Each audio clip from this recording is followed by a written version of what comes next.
Greetings. This is Randy Mayeux speaking to my speech students. I am recording this during the great pandemic of 2020. And in this particular session, you're going to want to have in your hand this sheet of paper, overview and initial concepts. I earlier prepared and shared the video of the first half of this lecture, and now I'm going to finish this lecture on this video.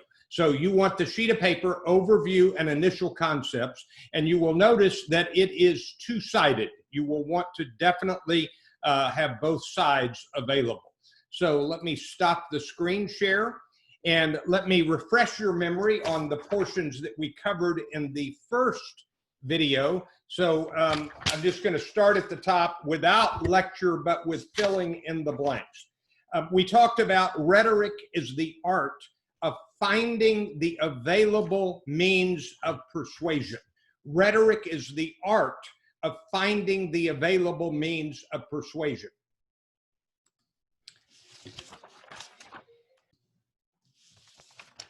And what Aristotle said was that there are three primary means of persuasion: logos, the Greek word for word, the logical appeal, the content of the argument, and there is ethos, the ethical appeal, the character of the speaker that creates believability and credibility.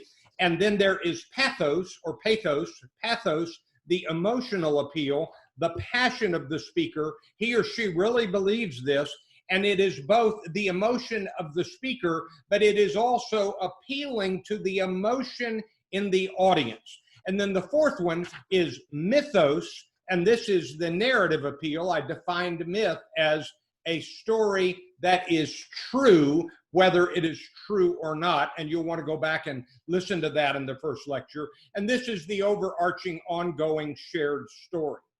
And then I talked about the two parts of the rhetorical process. This is Aristotle again. Invention, the creation of a presentation or speech, what we would call preparation and organization, research and preparation and organization. And this is what I summarize with have something to say. And then the next part is delivery, the actual presentation of the material. And I summarize that with the phrase, say it very well. Have something to say it very well. And so that's what we covered the last time. So if you might want to draw a line right here, and you'll want to go back if you did not listen carefully to that first lecture and do it. Now we're going to pick up the next. Now I called this overview and initial concepts. I should have done all of this earlier. I apologize. But now that you are well into your speeches, you've delivered your informative speech. I'm recording this during a summer session. And so the students have already done an informative speech, and now they're working on the persuasive speech. These are undergirding principles about speaking and communication, and they are very important. Now, I took all that I learned from Aristotle and talked about the logos and ethos and pathos and mythos, and I put together everything that I could figure out, and I came up with a formula myself. It's actually adapted, you do not need to learn this for any test, from a guy named Lloyd Bitzer, The Rhetorical Situation, an academic article written in the 1960s. And I call this the 6 aspects of a communication encounter, or the 6 elements of a communication encounter. And here they are. Number 1, the right speaker. Number 2, speaks the right message. Number 3, in the right way. Number 4, to the right audience. Number 5, at the right time. This is the circumstance of the speech. And number 6, with the right result, the desired outcome. And in nearly all speeches, that desired outcome is either now I understand it, that's an informative speech, or now I will act on it. That's a persuasive speech. You might want to write that down. Now I understand it. That's an informative speech. And now I will act on it. That's a persuasive speech. Now, if you look at these 6 elements and think about the Greek words above, The right speaker is ethos, the person with credibility. So you might want to write down the word ethos next to the phrase the right speaker. And then speaks the right message.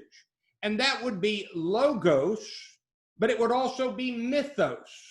So you've got two Greek words that fit there. The right speaker is ethos, and the right message is logos. It's logical, and it's mythos. It is part of an ongoing story. And then the third one, in the right way, you might want to put pathos there. And that is the emotion of the speaker. The speaker cares about it. That's a key phrase. The speaker cares about this topic, and he or she puts his emotion into the speech, even though, and yes, it does appeal to the emotion of the audience. Now, I do not have Greek words for the other three. So the right speaker speaks the right message in the right way to the right audience at the right time, the circumstance of the speech, with the right result or the desired outcome. I've told many stories through the years to illustrate this.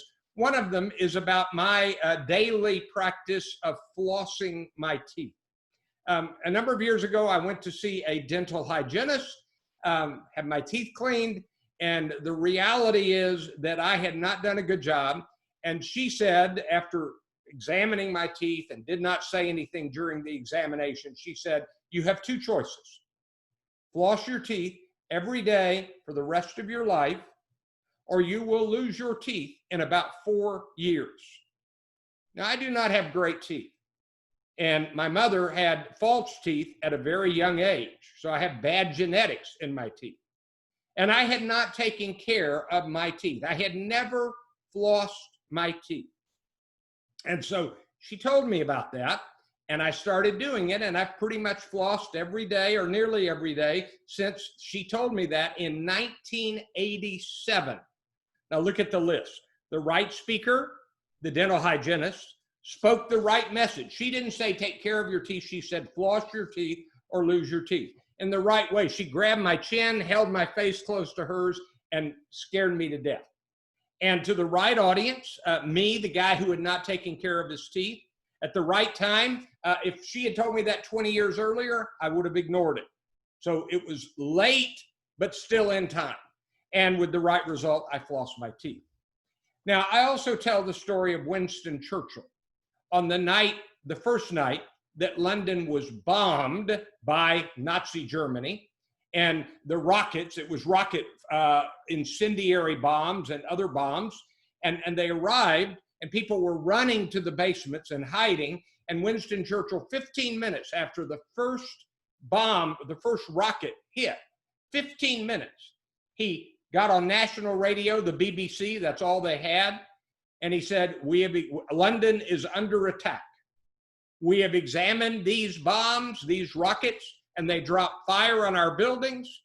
And if we allow it to spread, it will burn the building down, but you can get on the building and sweep away the fire.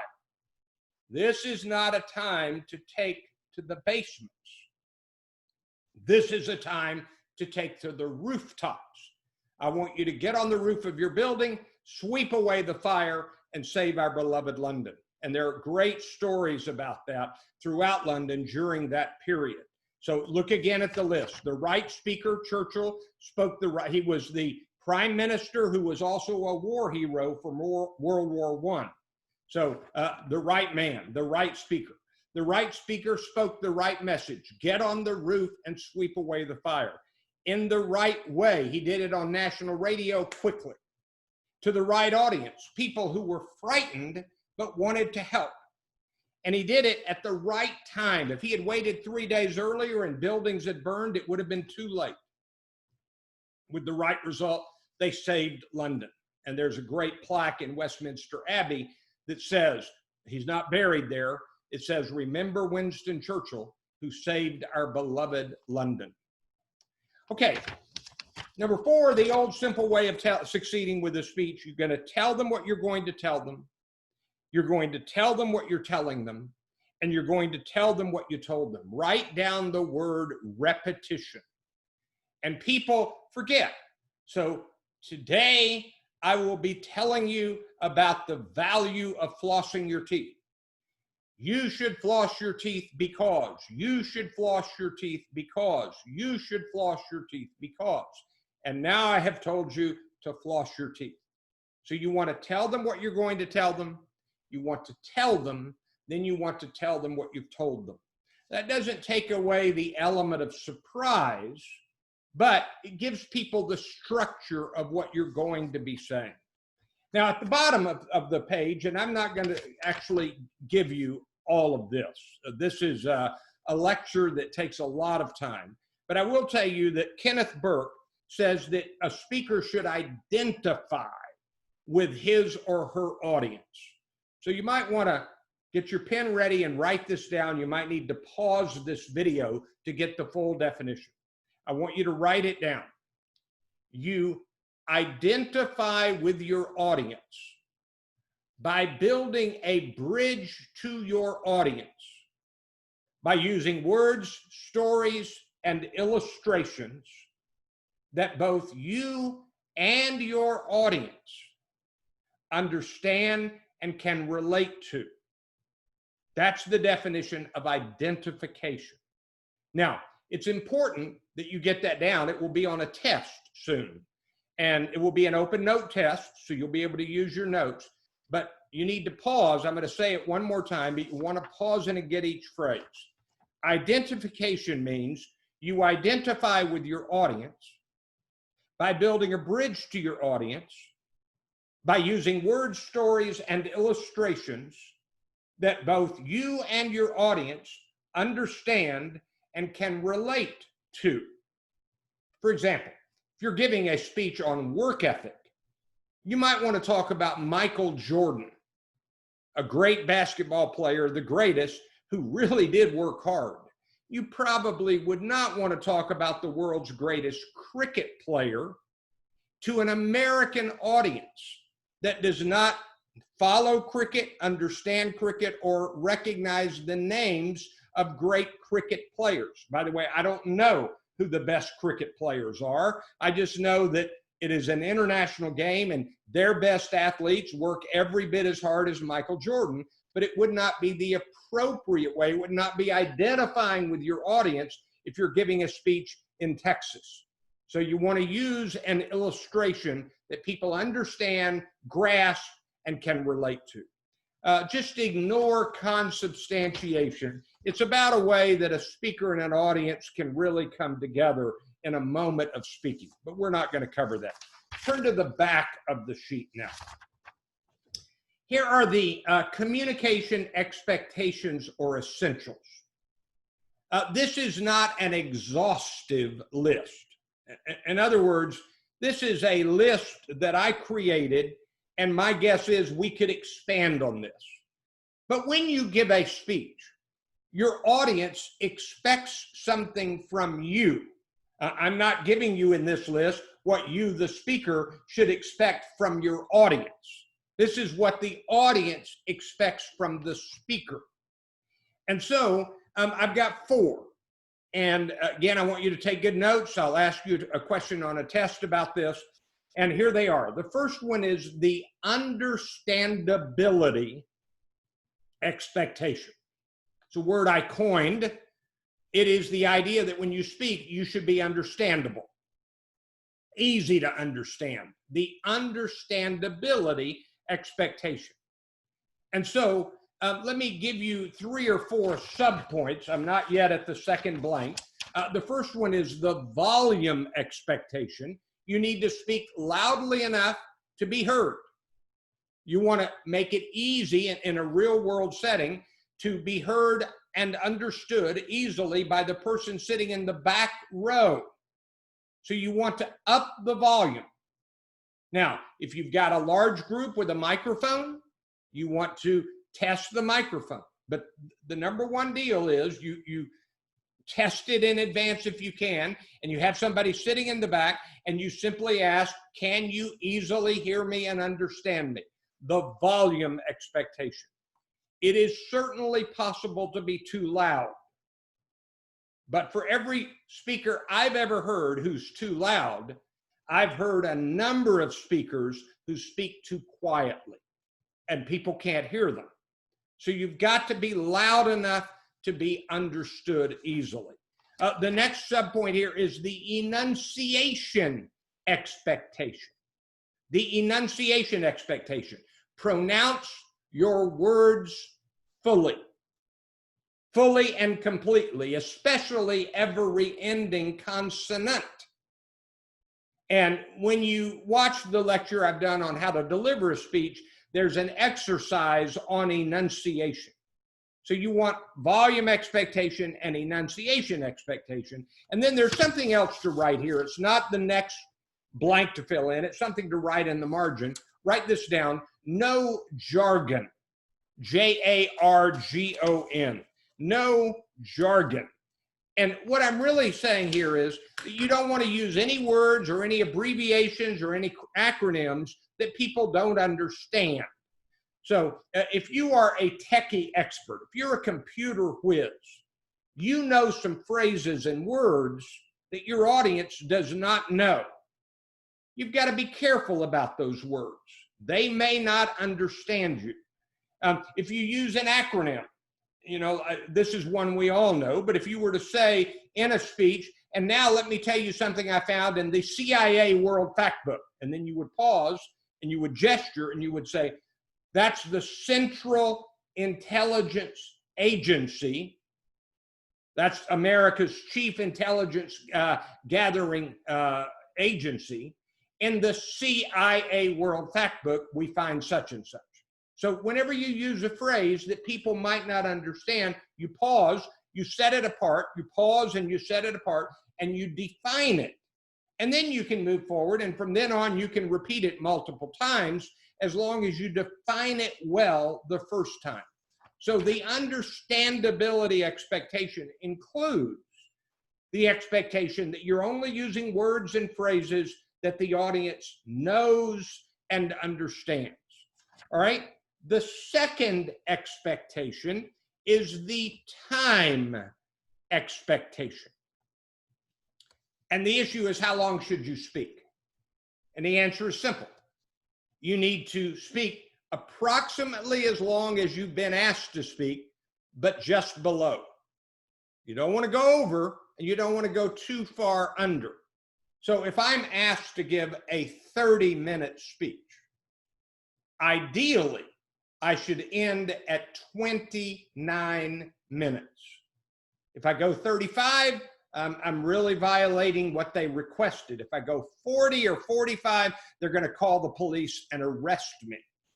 But if I only go 20, I haven't given them enough information.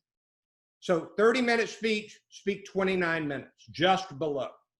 And here's a little tip. If you ever do become a speaker, the key phrase you ask your host or the person in charge is not only how long did you want me to speak, but what time do you want me to end? And if you're supposed to end at 12:30, you end at 12:29, just a minute before. That's always ideal. Now, in this class, I give you assigned times in your two main speeches, 4 to 8 minutes. I want you to go 4 minutes and no more than 8 minutes. So don't follow this principle for this speech. But if you go 3:59, I'm not going to penalize you. But the principle of time expectation is you speak nearly the allotted time, just below it. The third one is the respect expectation. You respect your audience. And so let me give you a phrase to write in the margin that should be first and foremost. Be thoroughly prepared. If you're going to speak to an audience, you've done your homework and you are prepared to speak, and they are going to look forward to hearing what you have to say. So be prepared to speak. But the sub points here are the word choice expectation. Write this down. Good grammar, no cussing. That's kind of it in a nutshell. Good grammar, no cussing, words they understand. So it is a violation of expectation if you use poor grammar in a speech, if you cuss in a speech, if you use words they can't understand in a speech. So word choice is very important, that you don't cuss and you use words they understand. And that's critical. So no cussing, good grammar. The next is the appearance expectation. It is always better to dress up, not like you're going to a party, but like you're going to an interview at a bank, or you're giving a eulogy at your grandmother's funeral. For a guy, that means you want to wear a shirt and a tie, a shirt with a collar. If you saw me giving an important speech, you would see me wearing a white shirt, a contrasting tie, and a dark suit. Not a black suit, but a dark suit, navy blue or dark gray. For a woman, the rules are nothing distracting, no dangling jewelry, no cleavage, and aim for the colors of navy blue. Just Google the phrase woman speaker and look at her attire.